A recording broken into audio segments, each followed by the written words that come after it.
program Behind the News tekuleka kyekimu tutereze byasoba ne tukulaga ebikusike mujjanjabye era mulijjukirwa kasitobera nga munaffe nakyokoze okulaba nti ensi etereera nti ensi eringa bweyina okuba nti ebeera mukama akikubalire mujjanjabye era muliweebwa omukisa nakwali bayinza okukwatibwa kumanyi naye nga gy'oli yonna kyokoze okuba nti munange ensi etereera otaasa abantu mu mbeera zonna kale mukama katonda akikubalire mu mpolampola eyo omulungi ali ku Impact FM radio lwasa mayinja webe kubanga ozuukuse amakya ag'olunaku olwaleero ng'ennaku zomwezi 21 omwezi ogwa February omwaka 2026 butereevu mu ggwanga lya Uganda buli kimu kiri tayari naye nga of course ebizibu byo ne mu nsi yonna bikyengera okuba nti bigenda mu maaso okuba ndi munnange bibeerawo tukwaniriza webale nnyo ng'ozuukuse ng'okimanyi nga bulijjo nti olina okulya ku nkoko n'enkoko gyonna okuba nti olya erina kuba nnansi muve ku bukiyokiyo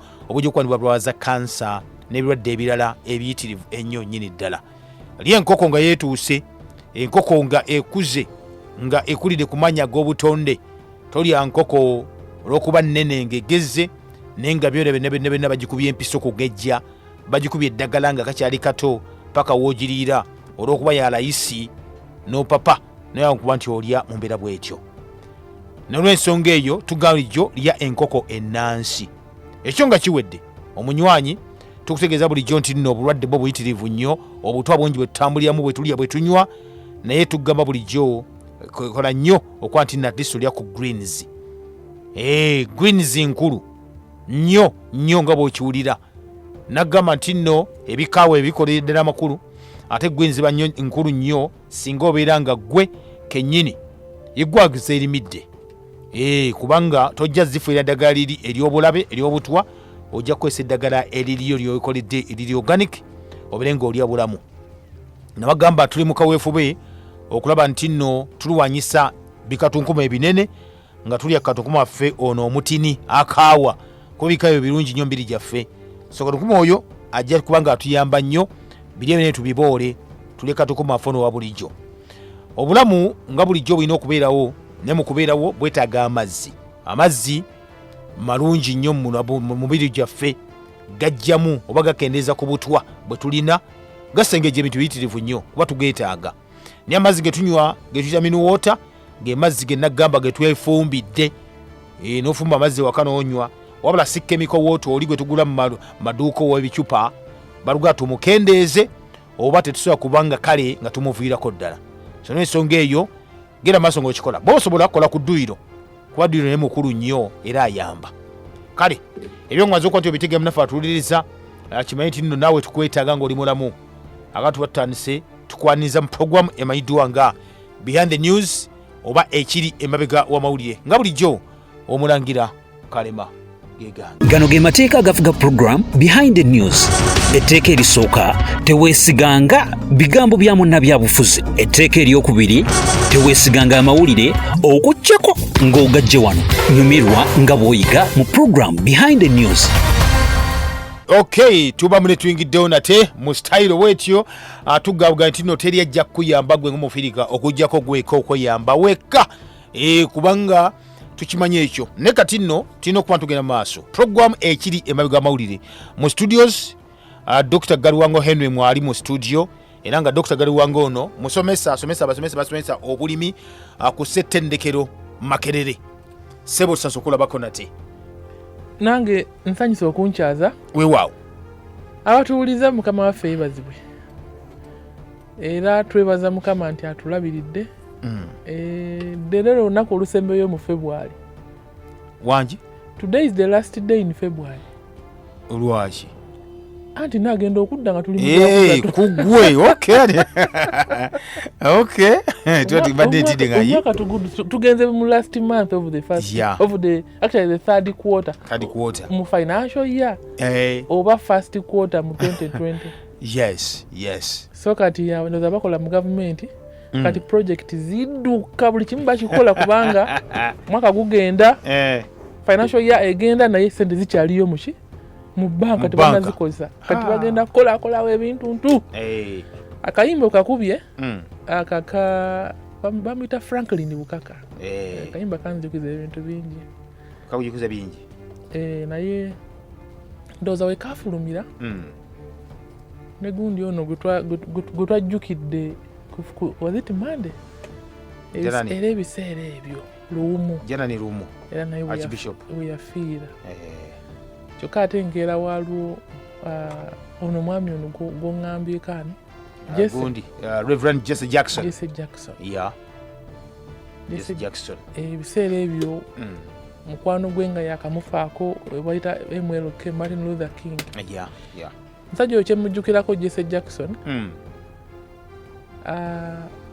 y'omu ku babadde basigaddewo ku balwanizi b'eddembe bali legendary.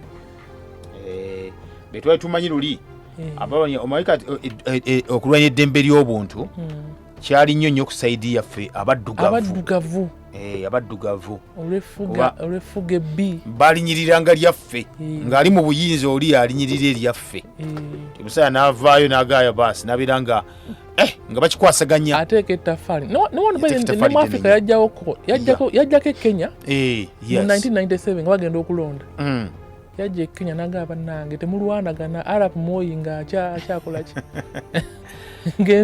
yali mulwanizi wa ddembe yennyini ng'enseemukooye naye nga ate akyayagala okwesimbawo kati ne basensinga nti Kenya bayinza okulwanagana ne beetema mu butuufu najja n'ayogera nabo nawe tabeera kwetema ate okwetema kwajja mu 2007 yawo ebijambi ebifuuka ebijambiya kyemujjukirako nti manyi USA ebadde wakula entalo naye nga buli gye bagenda bakwata bayita nakale ekyaziwakula POW prisoners of war.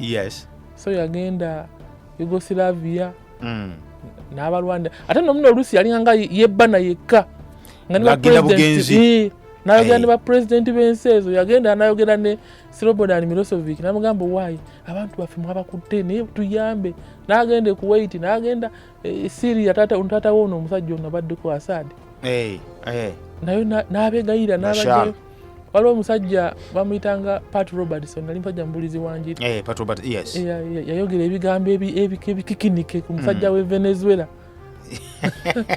musajja mubulizi wanjiri naye nagamba lwaki omusajja tebagutta kale Venezuela nefuna obuzibu ne bafuna obuzibu neki n'Amerika naye n'agenda n'ayogera kisajja kikulu nti munnange oli yayogedde bibye oba mwoyo Adamu linnyeeko sometimes munaye kati abantu bati bagenda boogera ebintu abiyogera ate Venezuela tebagirumba president ali munda ne mukazi we ne babawamba waliwo amawulire agafulumye Trump babadde bamubuuzaawo amubuuza nti omanyi gundi zino ezibadde Epstein files kati bigezaako nnyo okubuzaabuza ensi kati buli emu kyasanga kyayogera kubanga of course the files implicating Trump zimu implicati anti omu ku bagagga abaakolanga ebikolobero obukaba bannaye bakalirira obwana obuto ng'enkoko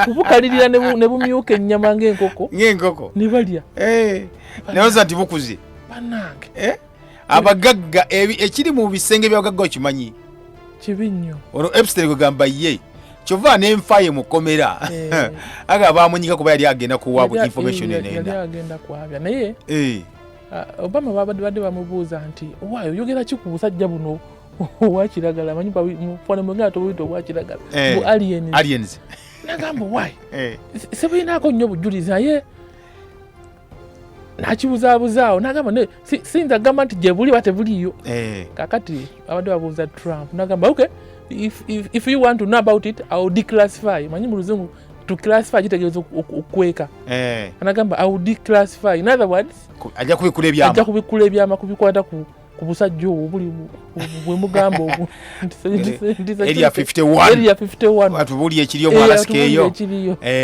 simanyi oba nawe onobifunamu interest nobibikula nobitubulira nzwedde nkimanyi nti batulimba already nakola da program ezo da batulimba bulimbi biri byakye bagala kuba nti betiti bena teknolojia wagoni bu alien mbonyonyi yagwa biki abannaye kizungirize mu kyagwa biki ebintu byonna ene nabo bituje biri waffe ye matuga ngano nava ku kyagundi ku kya Epstein omanyine gundi ono gwe bakutte ono gwe bajjako obulangira Andrew mu Bungereza bamukutte ne bamuta bamukutte ne bamuta naye alimu ebyekuusa kubiri kabaka yagaye nti bamukwata mumukwate sijja mugira sijja kwogera kintu kyonna amateeka gakoligana okuba negakola galamule neŋŋamba singa ne mu Africa singa bwekyo kibeera ensi ki gyoyagala kibeere ensi ki ŋŋambye Africa singa nekyo bwekyo kibeera nga bakwata ku mwana w'omukulu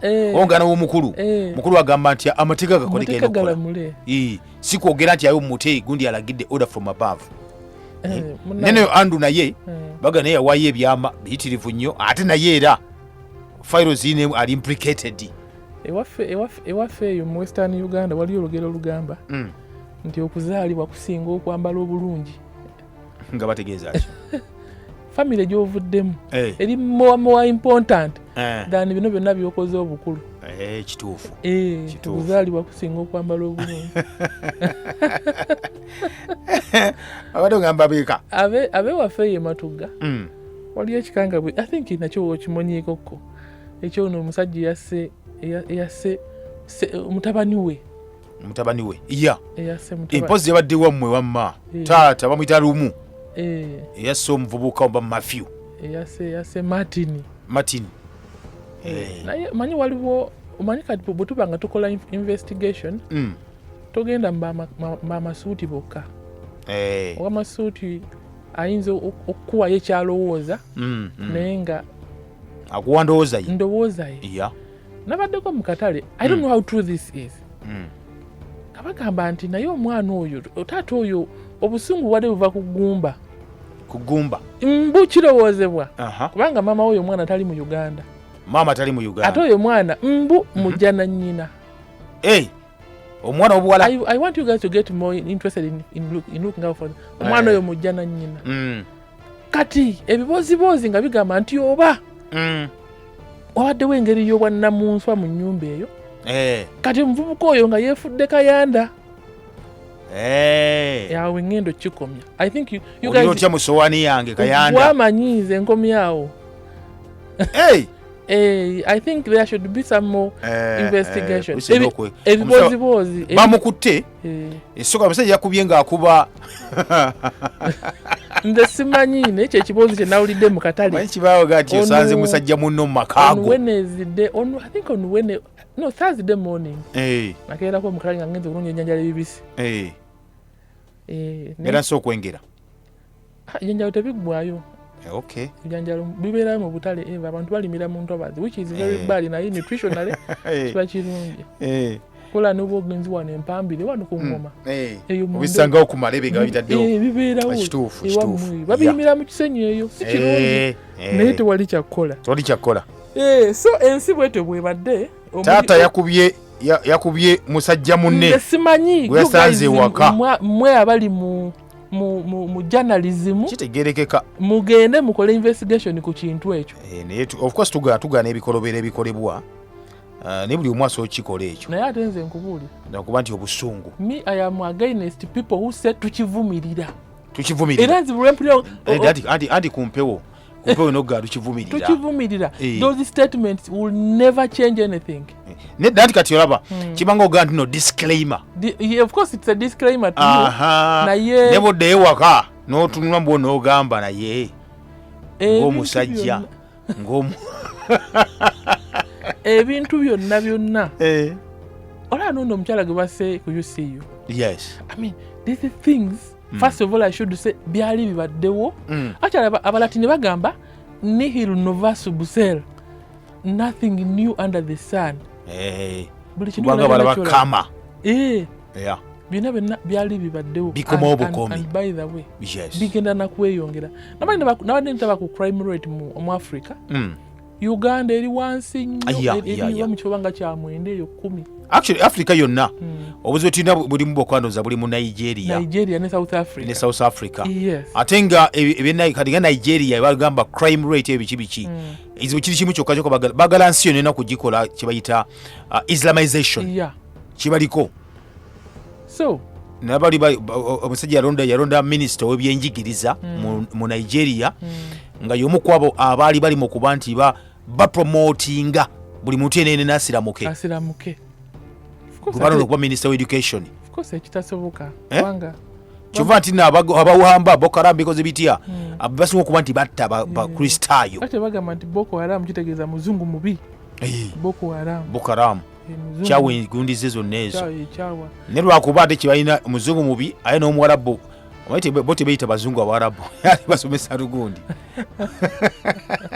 nagamba muzungu mubi eringa european kale bo basomesa ate byakiwarabu embeera bwekyo nekiri mu Middle East anyway Africa ensi where we are praying, we are preaching peace. Naye bino ebintu tebirikyuka. Everything you know that is happening kisigala kyeyongera bweyongezi gyetugendeeyo abasuubuzi baffe abeekavule muliro gwabookeza kale nefunamu endoza nenga bannange abaana batandise okufuna signals ng'ezaali nga wano wansi muveewo tunaabiwulira waliwo abagamba tunaabiwulira takola ki taddukira ndoolo naye nga kiba kiyiseewo era nga kiyiseewo well it is very bad. Nalabye waliwo omusajja ono yalutayo akawunga well ezo zibeera short term strategies bazigidde wano kugundi ku Jesse Jackson we yafa nga nafa yagamba nga bagenda mu kulonda ka 2,000 actually nga bagenda mu kulonda ka 2,000 ako gundi ke yabba George Bush ke yabba John Kerry yagamba yali alugowa ndowooza ne Kerry yali yagamba nti elections actually yagamba president w'eggwanga erya America abeera selected before he is elected. Nti babeera bamulonda dda wadde nga tebannamukubako kalulu butereevu. Kakati ekyayogera ekyo tekiri ku Amerika yokka mu nsi yonna nakiraba nenga nti okay kitegeeza abantu balondera bwereere. That's why me I like the Bible because it contradicts itself. Njagala nnyo ekisigenda kitutya kyogera Bible yeetereza neyegireeti yekuba yekontana neyeetereza waliwo weegambira nti Katonda yalonda baki abakulembeze naye ate waliwo verse actually naginoonyeza nembula eri mu First Kings ngeyogera nti temmanyiyo bakabaka abaweereza sitaani ate ne bamala ne beeteeka ku bukulembeze kyokka ate wali gamba nti Katonda yakola ki yalonda abakulembeze ate nekira abakulembeze kikaji kuba Bible yayogeranga nnyo ku bakabaka kubajjukira ne wali abaana ba Isirayiri bagambanga sima twagala mukulembeze agamwe mbawo mukulembeze ebina byonna munakola ki munabigumira nti ye naba wa Saulo ne babawa kati ba presidents nabo tubayite bakulembeze oba tusigaye kuba bakabaka abakulembeze ab'ennono because byaddala omukulembeze waliwo ekibayita ekitiibwa kiringa kyo kizaale nga si kironde si byakalulu kiyinzika okuba nga abakulembeze batwala bakiyita taking the path of Moses was not a king naye munene bamulonda okukulembera ekibinja kibinja ne kiggwa ne bakwasaamu kwani yali Joshua bakwasa Aaron oyogedde bulungi ne bakwasaamu Impact FM kwoli munafa tuzagenda maaso kyakuweereza abaana bazze ku masomero gye tusuubira nti nokkiriza obagaana bagenda kujja obulwadde omanyiddwa nga alusaz yasooka ng'ovudde kawukumigwe okuba nti balya kawukumi ayinza okuba ng'ali ne ebirwadde bino ebirala bagenda okuba bajja ku masomero omwana alina kuba nti yeetaasaamu atya mbeera bwekyo. Nina neighbor wange alina muwala we ali mu 13-14 years mu holiday muno tubadde awo nga balima kozesa nga 11 ndaba omwana yenyiganyiga olubuto ngamba tata we musiramu nga seeko omwana abadde ki nanga omwana oyo alina alusa 14 years 14 years alina alusa ne mugamba yazijjawa nanga ku ssomero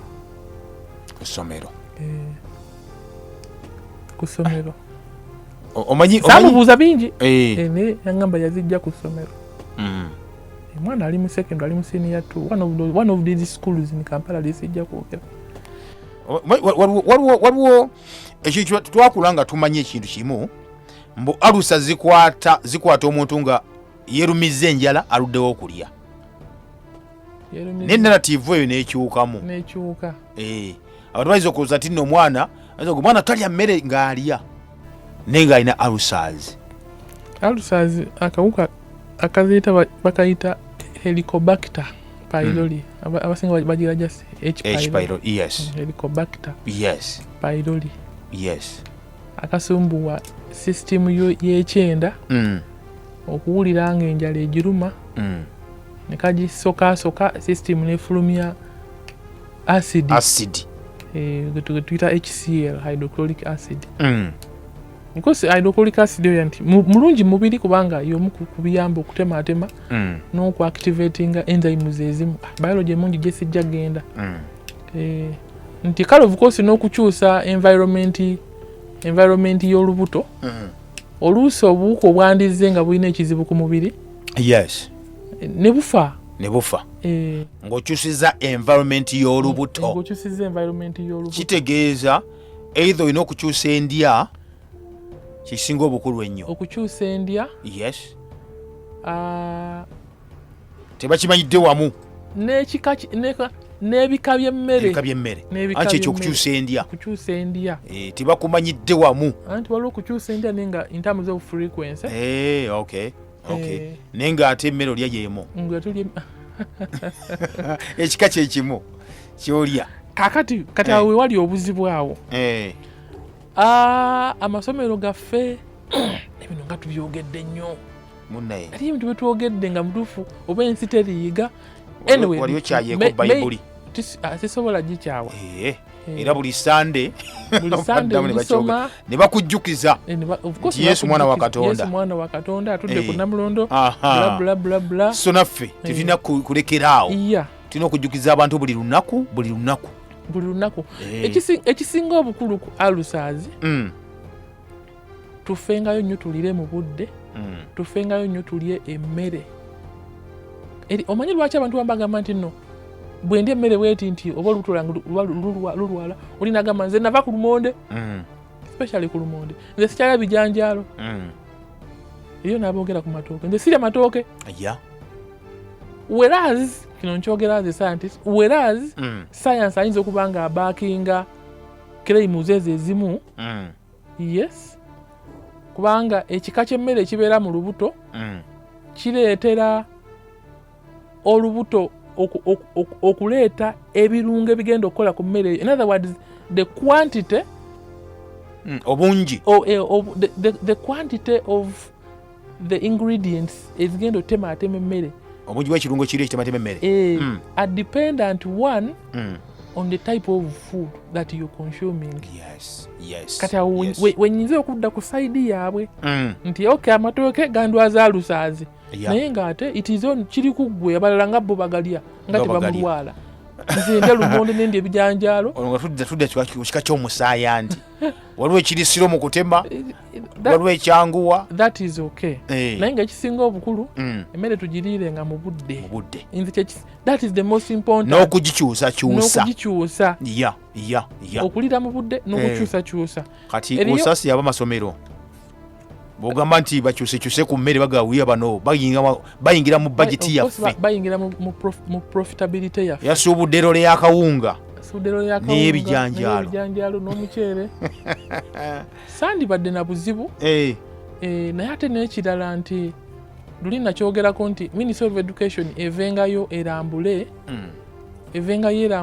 ebika by'emmere oba engeri gye batereka emmere oba n'abasobozi oba n'ebyuma ebikuba emmere in other words bastockists emmere kasooli gyava abakuba emmere ya kasooli bagitambuza batya mu stores bagiterese batya that would be the most important waliwo kye bayita mu science mu nutrition waliwo kye bayita anorexia nervosa in other words okwerumya enjala wali banaga nti nkola diet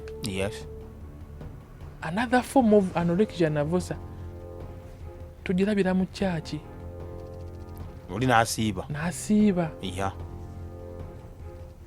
era nze nkubuulira tujje tukole ku study ku alusazi ezibeera mu kyaki ne alusazi ezibeera mu nsi. Alusazi ez'omu kyaki n'ez'omu nsi. Twetegereze mu kyaki alusazi wazifuna otya, abali mu nsi alusazi wazifuna tutya. Ebintu ebimu kale Bayibuli egamba nti such things will not go away except with the prayers. Ebintu bino tebigenda kuvaawo okuleka nga musiibye nga musabye. Naye ne bwobeera mu kyaki ensiibo ennungi erina kubanga eriko trainer. Toyina bakutendese. Toyina kubanga tosiibangako n'ozuuka nga nze ngenze dry. Ne bagamba ekigambo ekyo kiwuya nnyo ngagenda dry. Ngenze dry for 12 hours. Omuntu oyo muweeyo wiiki emu ajja kulwala alusa. Tuli mu budde bwa kisiibo waga obudde bwa kalema. Abantu balimu kyakwataganye. Mu budde bwa kalema naye ate mu kyaki kyemmanyi nti osiiba kyoyagala. Naddala ffe gye twakulira mu kyaki obu Uganda. Mama wange bano ebintu byalinga bya kiyayi. Siba kyoyagala abakatuliki bo n'osiiba. Teri kulya nnyama. Kyaki obu Uganda osiiba bibi. Osiiba bibi. Bibi. Then abakatuliki osiiba kyoyagala. Siba kyoyagala nogande mama namuli agamba agenda kusiba mubisi gwa ngalo. Omubisi gw'engalo. Ng'ategeeza ki? This juice, banana juice. Omubisi gw'engalo. Okusigwa ngalo naye gwa bigere. Leka loni mwenge bigere. Waliwo guno ogw'essubi. Gwokoledde mu sepiti. Okay. Naanza ogwengenda okusiiba. Omubisi wetu omuyisa Omuganda. Omuyisa Omuganda. Okay. Yalinga agwagala nnyo. Of course, I don't know. Kati ate abasiraamu bo nabo basiiba byakulya byonna. Naye ate n'ebyokunywa ekitali mu basiraamu bazuuka ku saa 10:11 ne balya. Naye ate ffe omulokole emmere gye bakomeko ekiro gy'okomako teri kulya paka saa 12. Bwe buzibu. Kati wali obuzibu. Oli asiibye oba alidde ku saa 11. Nakubuuza ekibuzo naye tukireke. No. Oli alidde ku saa 11 n'addamu 11, 12 ez'olweggulo futaali. Amayina kubuuza nti aba asiibye. Of course oba osiibye 12 hours nga tolidde. Okuva walidde wali ku saa 11. Obeera ofunye otaddeyo enkokoto oyo. Nze kanjira nsula sijja kusiiba. Ebyo tutunulire all that kuba kati tulina okiyitanga lifestyle. Kuba kati ffe tugamba nti obulokole, we should live bulokole as a lifestyle. You are living that life. Kino wakivaako. Naye ate kituuka mu kusiiba. I think we need more training. Nti olina kusiiba otya, olina kusiiba ddi. Kikulu nnyo ekyo. In other words, bw'oba onoosiiba tandikira ku ssaawa oba 4 ogende ku ssaawa 6 ogende ku 8. Weteketeeka ombiri guteeketeeke. Toggwamu kigwe. Nga bw'ogamba nti nno omuntu abadde ali addicted agenze mu rehab. Abadde anywa emisokoto 10 egy'enjaga. Kwolwo bamuwaayo 6, enkeera 4, 1, 0 n'addayo. Waliwo omusajja atutumuse nnyo. Is a social media pastor. Kyemanyi omumanyi. Yagambye nti nno nze okusiiba paka saa 6 bandandise okulaba abantu 2 kati gwate agenda obusawo nze sigenda kusiiba. Otumiddeko nnyo kyali waffe lwa mushana. Omanyi n'erinnya. Tubeera naye se omukali gundi watugenda okukyalya ku bantu eyo okuba ku bintu atweyungako. Nnyo. Actually he's trending. Kale katukomewo atandikira munafa atuliriza oli ku Impact FM program ekiri emabega mawulire tudda tugenda mu maaso towa ku nsonga ezikuyamba ate nga naawe weeyamba. Program Behind the News tekuleka kyekimu tutereeza ebyasoba ne tukulaga ebikusike. Okay, wetuya munafa atuliriza tuli ffenna oli ku Impact FM radio Lwasa Mayinja ekiri emabega wa mawulire ye program gy'oli mu kuba nti owuliriza akaseera kano kennyini tugenda mu maaso nga twogera ku nsonga ez'enjawulo. Mu studio nina Dr. Galiwango Henry tuli naye twogera ku nsonga zonna ezitambula wana wali zonna okuba nti omanya gwe munnaffe ali eyo. Okay, Dr. Company gye tumanyi bulungi nnyo ekola eddagala ekola ebigimusa ekola eddagala ekola erifuuyira ekola buli kimu emaiddwa nga Bayer. Eno Bayer jjukira nti yagula company emaiddwa nga eya Monsanto gye twali tumanyi ekola ensigo enkolerere nemala okukola ensigo enkolerere nekola eddagala ekkolerere nelisooka eriguza abantu nga kyebagala kuba nti ensigo zaffe zenansi bazijjawo batuwe zino ezaabwe ezagala eddagala ezagala ebigimusa ate byennyini bebakoze. Akati twogerera balonkinzeeyo kyebayita ensigo endala new gold seed with low carbon oil seeds nga batunulidde akatale kebagala ka biofuel wetwogerera bayeyingiddewo. Yes, njagala kujjukiza mu 2008 wali muzaale 2008 naliwo nnyo nga ntegeera n'okutegera ni mukulu 28 incident kyezaali mu Uganda 28 siwe twali tuva mu gundi twali tetuva mu gundi mu Croatia economy kati awo wennyini wenjagala okuzza economy eri egudde bakiyita credit crunch ne wano mu Uganda manyi wano mu Uganda tupuukira nnyo ebintu well of course ekikubya ensi yonna naffe wano mu Uganda tokiwulira oluusi nekibali kineba kutulukako wano tukikoppa ne twongeza ebintu okujustifyinga enkola zaffe ez'ekiyaaye ne basindika gundi nti gundi genda oyogere ku kino ate munange mumanyi ate amataba gakubya Malaysia negakuba ebinazi byabwe kati tukyafuna buto kyobula butalinnye ebintu ebitalina makulu ebyo n'obinyumya nga tulina abalimi b'ebinazi wano nga tulina ekala nga tulina abalina ebinazi tulina abalima sunflower ebira n'eggulu omusobola okuva butto naye gwe n'onyumya ebyo ate omanyi Malaysia well waliwo kye bayita crisis management naye kinyagala okutwala mu 2008 ebimu ku byaleetera credit crisis of course nemmere yalinnya ebbeeyi baali bagezesa nga bagamba nti singa tufuna kasooli ono kajjukira America erima kasooli mungi of course kasooli omukolerere kubanga era y'omu kasooli agenda ku World Food Program ne bamukuba bamuleeta eggulu ne bamugaba ne bamutwala buli awali olutalo eyo gyava naye kati bagamba katugezese kasooli ono tusobola omukolamu dizero of course science alaga nti osobola omukolamu dizero alimu amafuta alimu oil ate olaba kasooli akola ne walaji ate kati walaji eyo ethano naye era waliwo ne tekinologi asobola omufulana n'omusa mu motoka eya petro n'ovuga n'ogenda nabagamba nti katukole kino kyoba olaba nti emmere yalinnya naye nga ate of course waliwo ne nandagadde okoze ekigambo kya mwami Paul Wegundi kyagamba conspiracy waliwo olukwesekwese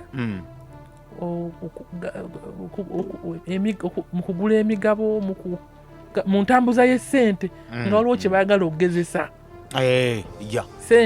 sente nezigwa mu system z'ensi nemmere nayo n'erinnya olw'okuba nti baali bagala kukola biofuel kani bagamba nti because olutalo lonna balwolekeza Middle East kubanga isinga okuva amafuta kyobula nti n'okukola electric cars ng'ojja kugamba nti nobagala simanyi bikikola simanyi climate change olutalo bagamba nti how do we chase them out of the economy business bagiviiremu ddala can we do an alternative kati kwe pushing ezo EVs n'okola biofuels kakati olw'okuba kasooli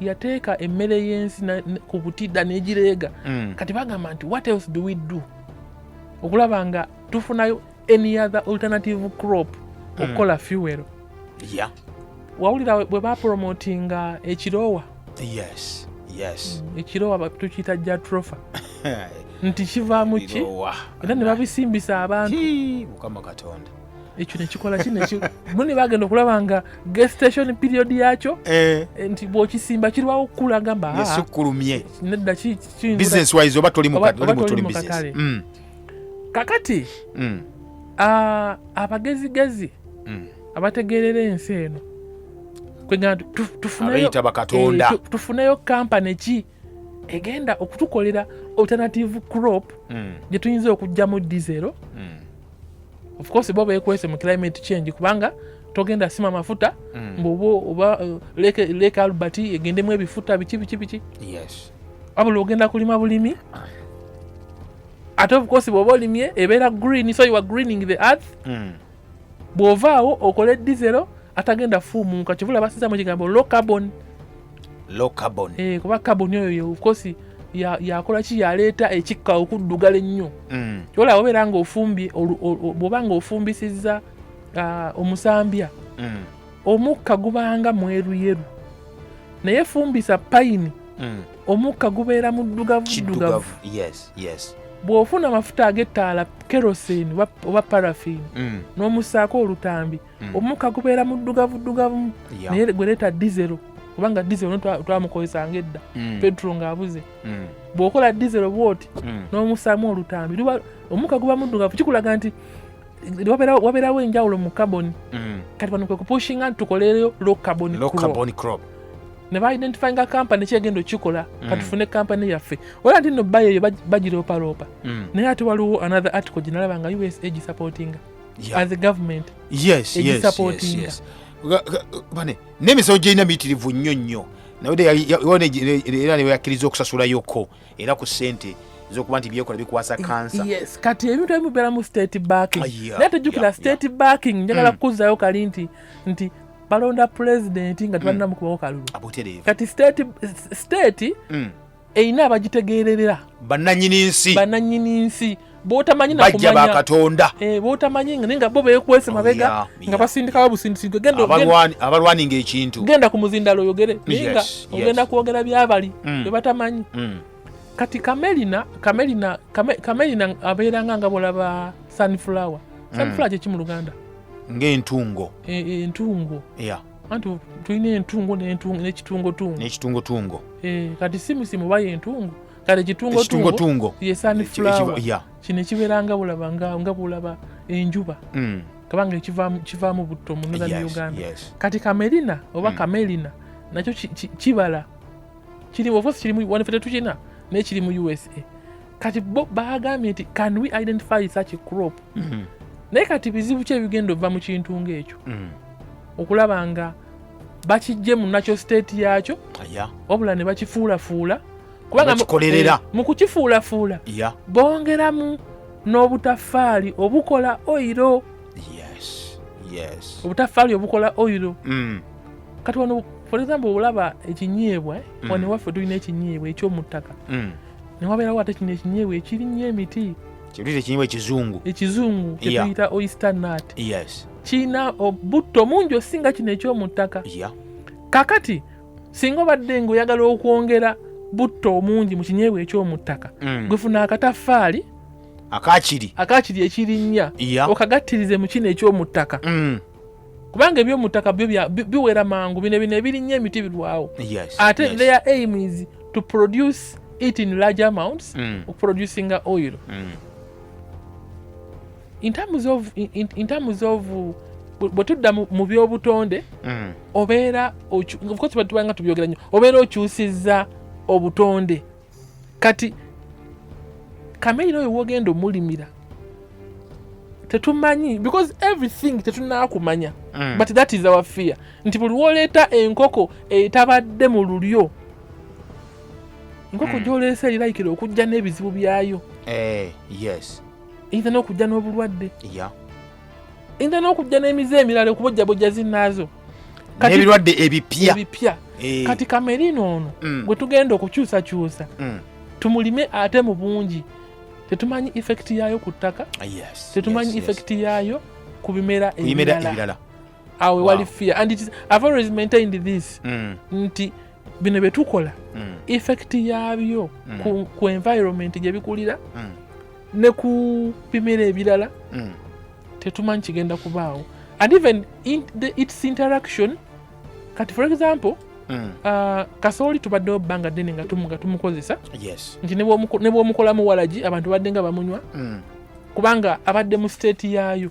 Naye kati kamelina gwogenda okyusakyusa tetumanyi kinaabaawo, kitegeeza neno tumutadde mu mmotoka, mmotoka emufuumudde mu mpewo, tetumanyi kiyinza kuvaawo, tetumanyi kigenda bw'obanga omusizza breathing, because omukka tugusa omukka gw'emmotoka butereevu. Naye kati effect yaabyo emaze okwegattagatta n'environment, awo wewali kye tutamanyi.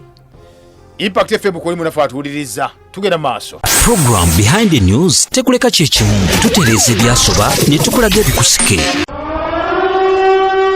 Kuno kulabula wano we tutuuse kati tutaasa nsi yaffe. Gwe ow'emmeeme ennafu n'ow'omutima omubi tosembera era kakkana. Omuli w'enkwe naawe atayagaliza bino si bibyo.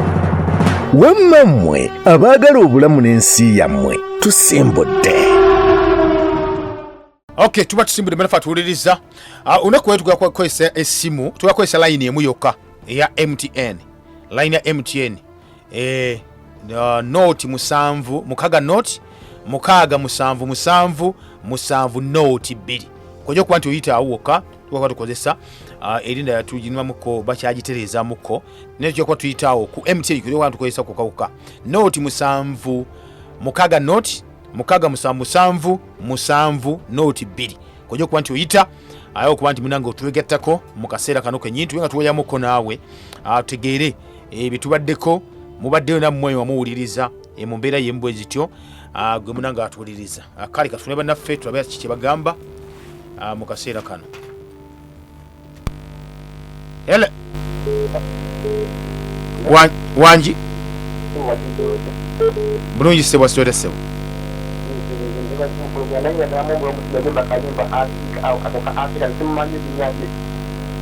wanji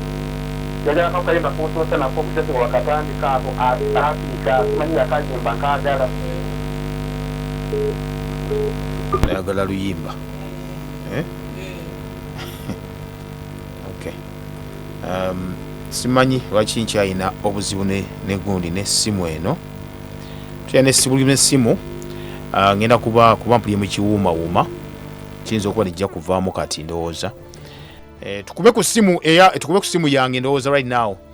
Noti musanvu mukaaga noti 449 agirina kuba kweyo tuliziganye. Impact wanji munange omusawo baramusiza mfano kumukesa kwa mukamazibwa esebo wano nongidikanya makasabo ongete kumwami yali wasemesajja munne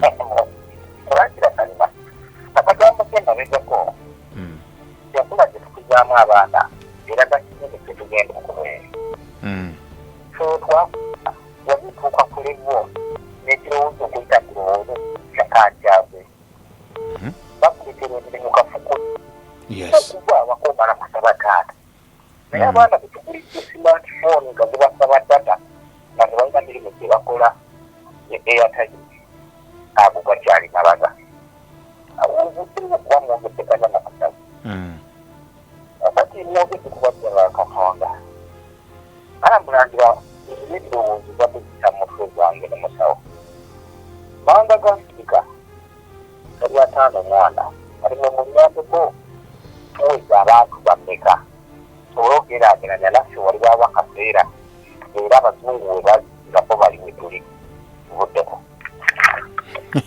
Okay, Impact FM ko oli munange kale anemune ekyagamba. Hela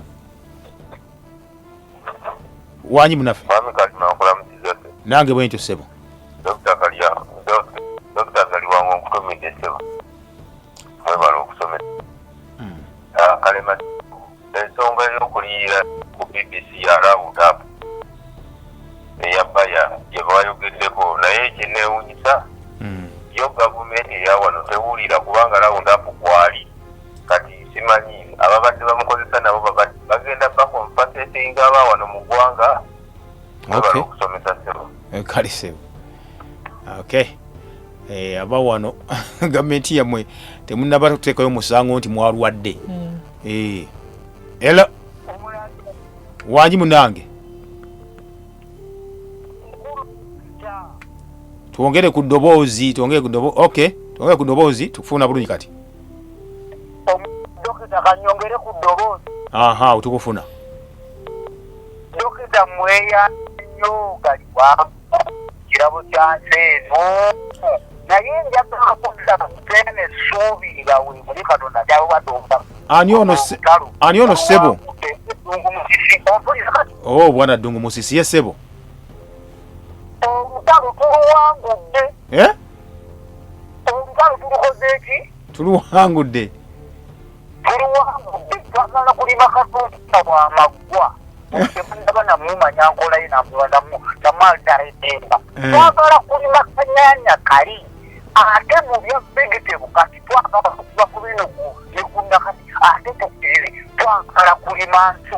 Dokita Galiwango ensuga eni eyaffe eŋŋandi egula mu kiga twagala ogituteremu obwongo tugirime tugijjemu pawuda tutekule n'abantu obubongo obwokuba tebaginoonya ebyo bebagenda bakola abasajja bwe bakwewunya bisookako okuta abantu baabwe abo tebabagala balinga abasali baabwe tebasooka baliriribo bebaweekoko eza wiiki emu zitandikike bebakulira ennyama y'abantu etandikireyo kati ffe tulina kwenyweza nga tuli mu kwezi naye tuba tunywererako ekimu babirayise okukulira abantu tubinyweze ennyanya tujja kulina buno obuganda tubugimuze kasita bunaatuuka sayizi y'entula abantu bamanya nti eyange entuntunu tujja kuteeka mikiri abantu baffe tujja kubawuna okufa ekikwatagana nebululuuza ensugga ebyo tutandika okubikolamu pawuda Dokita Galiwango omuntu ayambulirwa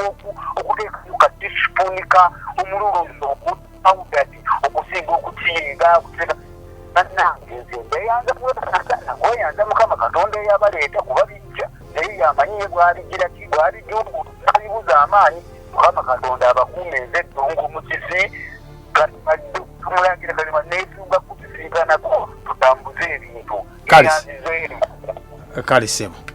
Okay, wana Ddungu Musisi bwatyo agambye aba abana bacha naye bamanyi ensugga bamanyi kazodde bannafaabo newunyiza nja kusooka n'oyo omanyi last year bwe twava wano kuba nowulira ku bakyala baali balina omulango ogw'okukola ki ogw'ofuna obunyanya obuniina waliwo actually nga nsimba obuntu obwawaka bungi naye lumu mbanzizeyo nesanga abantu nga babunoze ewange bona babututte kubanga linjagala bwemala obusimba mbukolemu ensigo ate era nziremu nsimbe buwerere ddala babutwala ekiki ku neighborhood lwolijje babutwala nze ensigo ninayo wali nja kuwaako babutwala waliwo era yanonyeyo ku weekend awo actually makati ga week omukyala weeyo kasangati yatumye bulegeya batu tebasimbeko omanyi ebintu ebyo bityo ebinsanyusa bwe bityo bamala okugaba mu ddwaliro nti genda onoonye obunyanya bw'oba olya kati nfuuse eddagala mu byaddala baliko meaninga abantu obuniina babutwala yes cheri tomato kubanga nebweru abagundi Abamerika babwagala nnyo babusuubula okuva mu Africa nabutwala eri kati eriyo ebintu nga byo Katonda yatuyamba nga mu kukulira ano tegeetaga ne any other input kati obunyanya ng'obwo toyina nekimu kyossaako mpozi kubufukirira nga amazzi gakendedde mu ttaka ekitali ku zino ennyaanya zino endala ne bukula oyinza obusalamu gakambusitale nagwo mbutemeko yes so onayogedde ku kya round up bannange tulina ofuna emisaala gy'abakozi b'eggwanga ezo emmotoka ez'obugombe ezo buli motoka bayizeewo nze nkubuulira plant no tulina emmotoka zino ennene many of those cars teziri ku mafuta ga mu mpale z'abantu otegeezaayo emmotoka ezo ennene z'olaba nti okedde ofuna obukadde katugeze 10 omwezi obukadde 10 tebusobola kuyimirizaawo emmotoka ezo zine nene motoka ziri mu 6,300 tosobola gibeezaawo olina okubanga omukono ogwina gye gugenda ewatali wangu kutuuka watali musaala nze nkubuulira era abazirina abamu abeeranga agiyimiriddemu omanya alina ofiisi nga waliyo bangi abajja nga balina kibeetaaga balina ogifiidinga kino muzeeyi se batakiyagamba nti simanyi okuwandikira omukono simanyi shiringizi 8 oba biri mu luyimba luno lwa enkumbi eyamba nti nze okuteerako omukono nitanga shiringizi 8 obukosa kanana kalinga kangi ebiseera ebyo so byebyo kati omusolo tugwetaaga weewaawo of course nabo bakimanyi. Actually even the president knows nti ebintu ebingira mu ggwanga ebyo si birungi.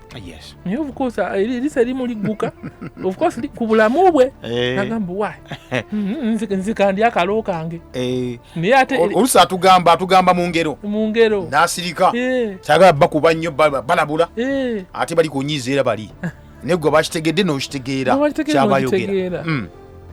Oli abuuziza mwami Gideon sitegedde nnyo bibuuzo bye. Gideon adde kunyiwa wali order abadde kuba obungi bw'abantu ku Semazinga Africa ekyo nakyo kiri awo. Obungi bw'abantu bantu bameka tulina I think around 1.3 billion people ku Semazinga Africa. 1 point population yaffe eya India egisingako katono n'eya China egisingako katono. Kyokka batugala tetuzaala Africa yonna mbutuli mbutuzaala nnyo era bani temuwuliza bintu ebyo bali baagala tutwalako nsi ya amagambo Julius amokusoma message eno bannaye ago Julius in Luwero. There is a movie which I saw was called Restoring the Earth. What they are doing may result into the move was from China. I'm on, but we are going. Where are we going? Okay, let us be serious. Okay, kwali nnyo awuliriza. Okay, omulangira ne Dr. Galiwango mwebale kuweereza. Nze Salongo Buyinza ematatalake kalagala B kapeeka. Kiki kyemwogera ku lutalo lwa America, Israel ne Iran temuveemu sematalo owokusatu. Nedda sematalo owokusatu kuba muno takisobola kubanga avamu ebyo owokusatu ono akyali. Leero sibitegedde mwatandise ne bulwadde mumalidde ku America po anti kati ne bwe tubanga tuli mu programming waliwo kye bayita wavelength. Kati wedda for example twalinanga short wave tokiyonyola netugenda tuli mu FM kati tuli mu digital kati ayinza okuba nga amayengo kwe tutambulidde sikwabadde po tumulese eri abadde agatwogere ku ki conspiracy kijaga twogereko simanyi mtufu leo tumulese kale Impact FM wanji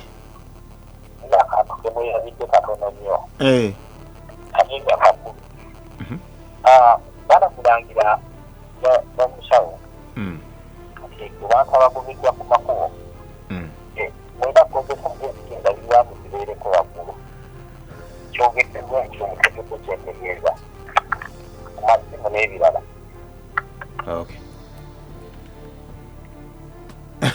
otegedde sikitegedde Okay, I think yasenewega ku kiri ekyematugga ekyomuvubuka ekyomuvubuka wakitegedde ndooza kiwayogeddeko ekyomuvubuka nayogera ku bungi bw'abantu twayogedde ku kyogoba abantu ku nguudo but yadde ayogera nnyo ku kino ekiri ekya kyomunyi bw'abantu twakyogeddeko ekyobungi bw'abantu kyo tukyogeddeko ndowooza so abadde akeerabidde bwe okuba nti akoogerako abatemi twabogeddeko ndowooza nabo tetwabogeddeko bagobeddwa naye ate bwe twali tutandika omwaka nabagamba nti changes nyingi ezigenda okubeerawo era nengamba ku babodaboda abatakisi kati ababatembeeyi bo bagenze naye abatembeeyi babadde babeezaawo amaduuka gali lwakuba bo abantu bagala kikkiriza anti kubanga wabagobye ekyewunyisa gye bagambye ogenda mu butale bukyali bukalu ekitegeeza nti balina gye bava tebagala si ba butale wa butale balina emidaala gyabwe olwedde gyegiri ate waliwo omuvubuka lumu nalaba nga annyonnyola ekintu ekyo nga agamba nti bannyini maduuka gano agali mu bizimbe by'e Kampala bagenda ne beekwata emidaala eri ne bagula emidaala kyokka nga tebaliiyo. In other words balina amagulu abiri naye ng'ate saidi emu tebagendayo kati bw'ogenda okunoonya omudaala mu bannyini katale bagamba emidaala baagigula dda naye nga mikalu eyo explanation nagirabyekokko. Kale oli yagambye muno genze bakuuma zeezo abamu balimu nabirabye abasajja nga bakaaba. Well, the city needs to be clean naye era kyemmanyi ne ku misango egiri mu ggwanga ate kigenda kweyongera. Actually nze nandibadde nsaba